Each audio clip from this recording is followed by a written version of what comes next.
आजकल के युवक युवती रिलेशनशिप में आते हैं, लिव इन में रहना शुरू करते हैं और फिर धीरे धीरे जब उनका आपस में बनता नहीं है तो एक दूसरे को ब्लैकमेल करते हैं या फिर उनकी कह सकते हैं कि थाने में रिपोर्ट दर्ज कराने की धमकी देते हैं। जिसके बाद कहीं युवक तो कहीं युवती अपनी जीवन लीला को समाप्त कर लेते हैं। एक मामला भिलाई से सामने आया है जहाँ पे जगबंधु उर्फ जग्गू साहू, जिसकी उम्र करीब 28 साल, उसने अपनी जीवन लीला को समाप्त कर लिया है। गोंदिया रेलवे स्टेशन, वहाँ पे उसकी डेड बॉडी जो है ट्रेन के एक बोगी के वॉशरूम में बरामद हुई है। असल में ये पूरा मामला बीते 23 नवंबर का है, जब इंटरसिटी एक्सप्रेस के एक टॉयलेट में जीआरपी की टीम को सूचना मिलती है कि किसी का शव है। जब जीआरपी की टीम पहुंचती है तो देखती है कि वहाँ पे एक युवक का शव जो है वॉशरूम में जो है लटक रहा है।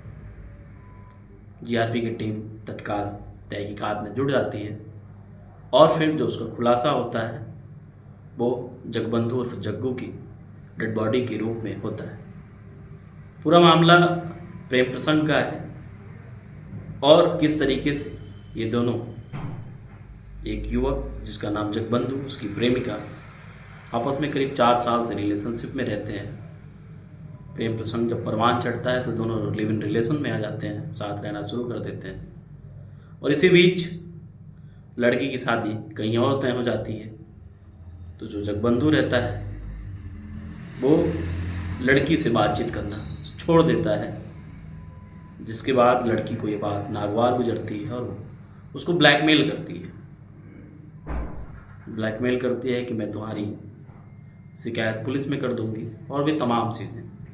इसके बाद बीते 22 नवंबर को जो जगबंधु रहता है कहता है कि मैं किसी शादी के फंक्शन में बारात को अटेंड करने जा रहा हूँ और फिर बारात अटेंड करने के बहाने वो इंटरसिटी एक्सप्रेस में पहुँचता है, ट्रेन में बाकायदा चढ़ता है और इसी बीच रास्ते में ही कहीं वो किसी, कह सकते हैं कि डिब्बे के बाथरूम में जाता है, अंदर से लॉक करता है और वहाँ पे फांसी के फंदे से झूल जाता है।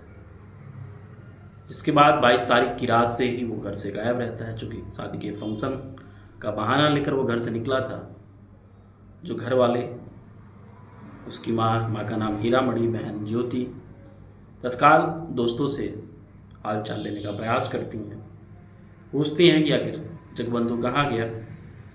दोस्त बताते हैं कि वो तो बता के गया था कि हम थोड़ी देर में आएंगे और मोबाइल भी साथ में देके गया है। इसके बाद तत्काल भिलाई के आम्रपाली में शिकायत दर्ज कराया जाता है हीरामणि के द्वारा और उसकी बहन ज्योति के द्वारा कि बेटा और भाई जो वो बीती रात से ही लापता है। इसी बीच पुलिस को ये जानकारी मिलती है जीआरपी के द्वारा कि एक युवक है, उसकी लाश जो है इंटरसिटी में ट्रेन में मिली हुई है।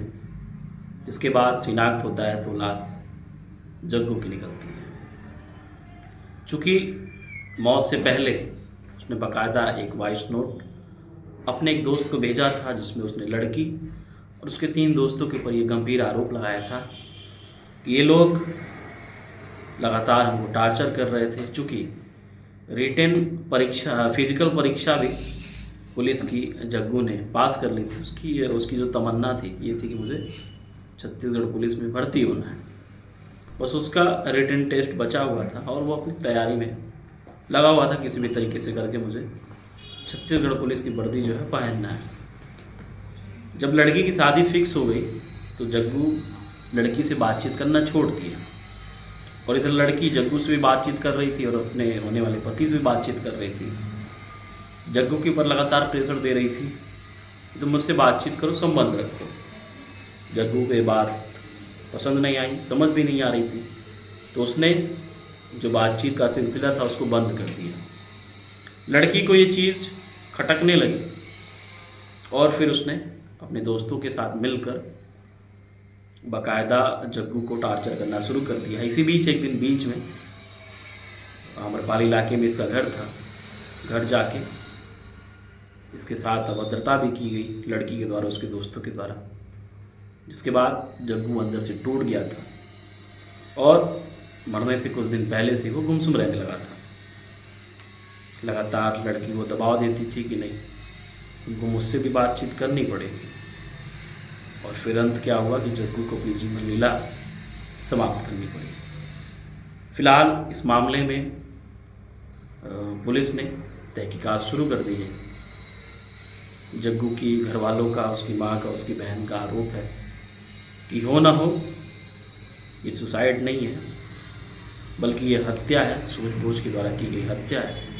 इधर जग्गू वॉइसमेल भेजकर अपने दोस्त से ये भी गुहार लगाया है कि लड़की और उसके 3 दोस्त मिलकर हमको टॉर्चर कर रहे थे, परेशान कर रहे थे, इस वजह से मैंने ऐसा कदम उठाने जा रहा हूँ और इनको कठोर से कठोर सज़ा मिलनी चाहिए। फिलहाल इस मामले में पुलिस की तहकीकात जारी है।